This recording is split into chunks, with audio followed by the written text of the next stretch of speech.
Are you a fan, or maybe formerly a fan of Jimmy Dore? Then keep watching and come with me as I explore the how, why, and when Jimmy Dore became such a controversial figure. And not to mention, such a huge fucking asshole.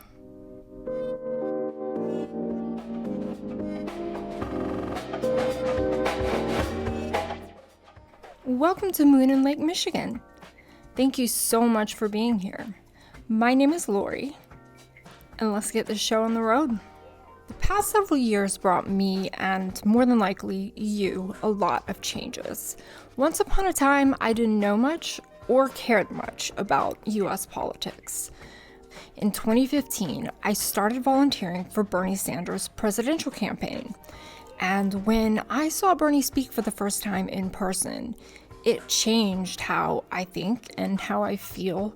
And it got me to be interested in things that I was never interested in before. So when I found Jimmy on the Young Turks, I found somebody who was able to make me laugh and feel passionate about giving a shit about politics and feel angry about how my country is just not that into me, or you, for that matter.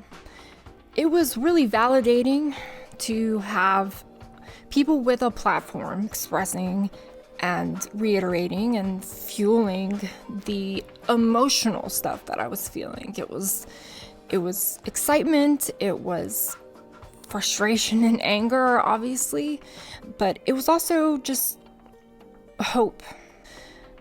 I had a renewed hope, and I think a lot of people did too. Well, the 2016 primary and general elections changed everything. Forever.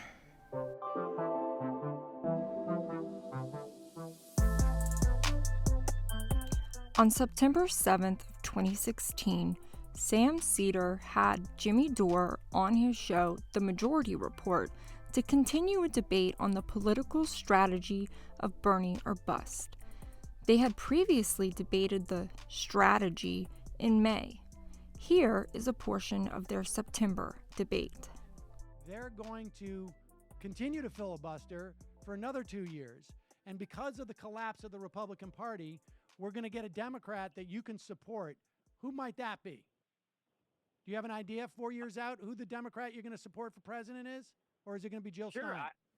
I like Elizabeth Warren. Okay, so you think Elizabeth Warren is going to run 4 years, and she's going to get elected, and then everything's going to be fine?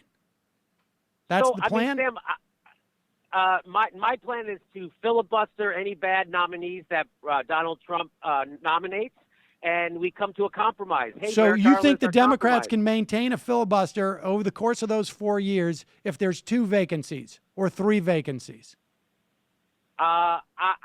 You think that Donald Trump can keep nominating maniacs to the Supreme Court who isn't a compromised judge?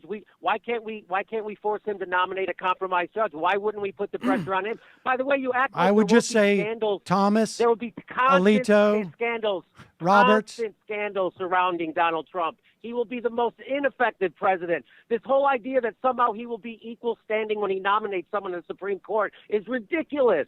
They're gonna rip him a new one every time he does something. He will be over scrutinized. Hillary won't be as scrutinized as You're him, going to and that's have why a I'm afraid of Democratic her. Senate and Congress for 2 years.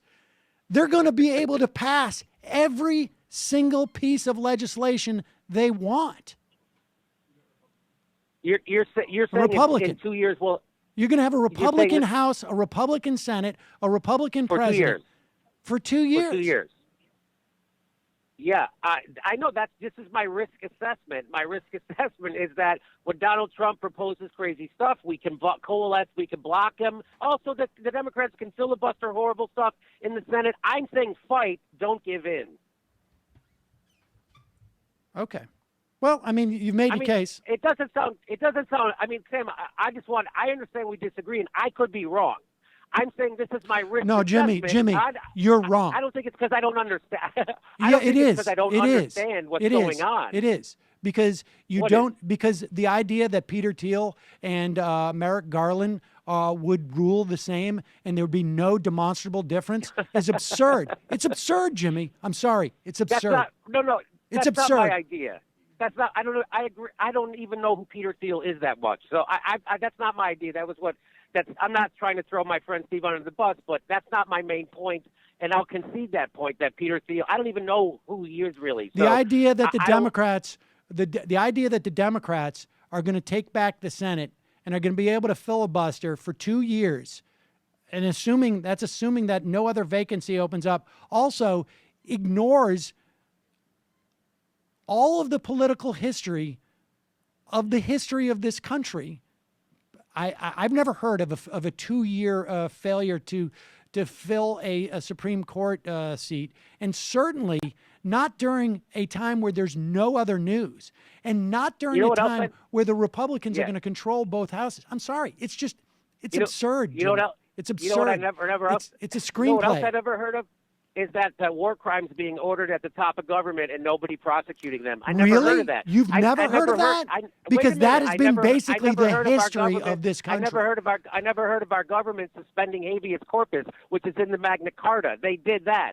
I couldn't believe what they did. Under a Republican president with Republican justices. I can't believe we have a surveillance state right now. I can't believe you want me to vote for a candidate who was full-throated supporting going in and destabilizing the Middle East. No, Jimmy, wait, Jimmy, I don't want you to vote for anybody. I don't want you to, listen, no, Jimmy, you're missing my point. I don't want you to vote. I don't care who you vote for. You live in California. What I want you to do is to stop offering theories about politics on your platform that are bogus, that are not I think I just proved to you they're not bogus, Sam. You haven't didn't. proved that they're bogus at all, except that you said it. Well, I think I just kind of showed you how you're wrong about all this stuff, and you're voting out of fear again. Out of fear. Oh, because there might be 2 Supreme Court judges. What if there's 3? What if the moon falls into Lake Michigan? What are we going to do then? Now, Jimmy, let's talk about risk assessment. Do you think there's a difference in the probability that 2 80-year-olds with multiple cases of cancer are going to serve out their term versus the moon falling into Lake Michigan? I just disagree with your forecasting, Sam. I don't agree with it. I think it's a bigger risk. Do you want to look at actuarial tables for the life expectancy of an 80-year-old man who's had multiple cancers? Sam, I can right now get you a great deal on term life insurance, and you know that's the best insurance there is. I have term. See? You know it. Sam, this is about me being better looking, isn't it? I mean, listen, it's not funny to me. And that's the problem, is that it's not funny to me. I think it's really dangerous. What is dangerous? That people vote their conscience? No, I think what's dangerous is, honestly, is using your platform and espousing fantastical notions that I think that could be really detrimental to the lives of literally millions of people. Did you say this about MSNBC when they were pushing the Hillary Clinton candidacy? Yeah. Did you say that they were irresponsible? Yeah. Well, I disagreed with them. Yeah, but you didn't say they were just irresponsible and reckless and all that stuff to use their platform to tell people to vote for Hillary Clinton? I don't watch it that often. The only show I watch is Hayes, and I don't think he was doing that. Yeah. So I'm just saying that if somebody disagrees with you to the left, they're irresponsible. You're not disagreeing with me to the left. You're not disagreeing with me. We're not disagreeing on ideology. We're disagreeing on the way politics works. We're disagreeing on tactics. Right. Yeah. Right. And the people who disagree with me gave us frickin' Hillary Clinton. Geniuses. Fucking geniuses, Sam. So anybody who's supporting someone who gave full-throated support to the Iraq War, I don't need your advice on how to vote. Well, I'm not advising you on how to vote, Jimmy. I'm not talking to you. I'm talking to anybody. Well, I mean, but you can make this about, about your own personal affront that you feel and insults that you feel.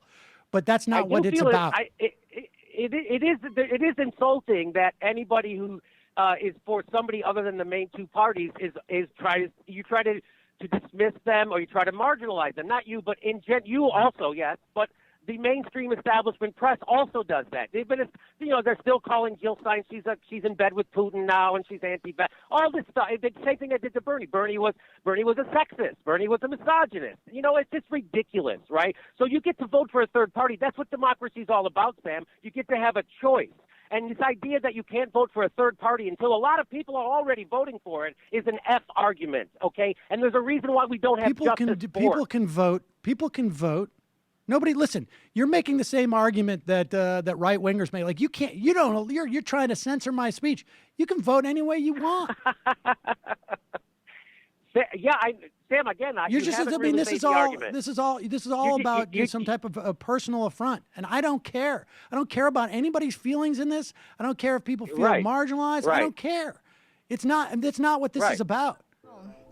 That was fun, wasn't it? To me, that clip is a perfect summary of how Jimmy Dore uses political strategy. He doesn't use political strategy. That isn't to say that I don't think Jimmy Dore knows how to strategize or how to play the game. It just seems like the game that he's been playing, at least the goal of it, is not to advance or grow the power of the progressive movement. It's to grow his personal brand, his personal viewership, and his personal wealth. I can't wait to kind of wade through all of this different content that there is surrounding Jimmy Dore, and man just keeps making more and more content every day for me to gobble up and kind of analyze, because this is all speculation, this is all my opinion. I'm going to be taking a look at another debate that Jimmy's had with his fellow former TYT hosts on a panel. It's about the looming fascism of Donald Trump and Jimmy's incongruent messaging on how serious it was at the time. I always come back to this clip because if the moon is not in Lake Michigan, then don't ever take political advice from Jimmy fucking Dore. It's that simple. Thank you so much for watching my very first video. Be sure to hit the subscribe button, like and share this, and obviously, please comment down below on what you think about Jimmy Dore. Do you have any suggestions for this series? What do you want me to look into? And I promise, Moon and Lake Michigan will not be solely about Jimmy Dore.